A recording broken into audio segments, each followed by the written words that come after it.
செய்தியை பார்த்து வருகிறோம். துபாய், அபுதாபி உள்ளிட்ட நகரங்களில் சிக்கியிருப்பவர்களின் ஹோட்டல் வாடகையை ஐக்கிய அரபு அமீரகமே செலுத்தும் என தெரிவிக்கப்பட்டிருக்கிறது.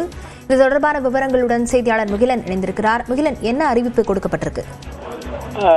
சிவரஞ்சனி, அதாவது கடந்த 3 நாட்களுக்கு மேலாக துபாய் மற்றும் இந்த வளைகுடா நாடுகளில் சுற்றுலா மற்றும் மற்ற வேலைகளுக்காக சென்றவர்கள் விமானங்கள் சேவை ரத்தானதால் அந்தந்த விடுதிகளிலேயே அவர்கள் முடங்கியுள்ளனர். ஆனால் தற்போது இந்த துபாய், அபுதாபி மற்றும் ஐக்கிய அரபு எமிரேட்ஸ் ஆகிய நாடுகளில் இருக்கக்கூடிய அமைச்சகம் ஒரு சுற்றறிக்கையை வழங்கியிருக்கிறது.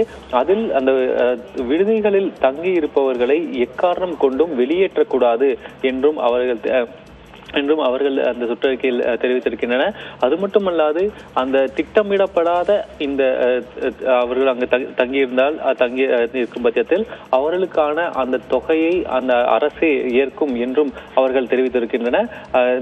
இந்த விடுதிகளிடம் இருந்து அவர்கள் தகவலை கேட்டிருக்கின்றனர். ஒரு நபர் திட்டமிட்டு தான் அவர் இவ்வளவு நாள் தங்கியிருக்கிறாரா அல்லது இந்த போர் பதற்றத்தின் காரணமாக அவர் அங்கு தங்கியிருக்கக்கூடியது நீட்டிக்கப்படுகிறதா என்ற தகவல்களை அரசானதை கேட்டிருக்கிறது. அந்த தகவல்கள் கிடைக்க பெற்றவுடன் அந்தந்த விடுதிகளுக்கு அரசே அவர்கள் தங்கியிருப்பதற்கான அந்த தொகையை வழங்கும் என்றும் தெரிவித்திருக்கிறது. எக்காரணத்தை கொண்டும் அங்கு தங்கியிருப்பவர்களை அந்த சுற்றுலா பயணிகளாக இருக்கட்டும் அல்லது வர்த்தகத்திற்காக வந்து தங்கியிருப்பவராக இருக்கட்டும் அவர்களை வெளியேற்றக்கூடாது என்றும் தெரிவித்துள்ளது. அதே போல விடுதிகளும் ஒரு சுற்றறிக்கை வழங்கியிருக்கின்றன.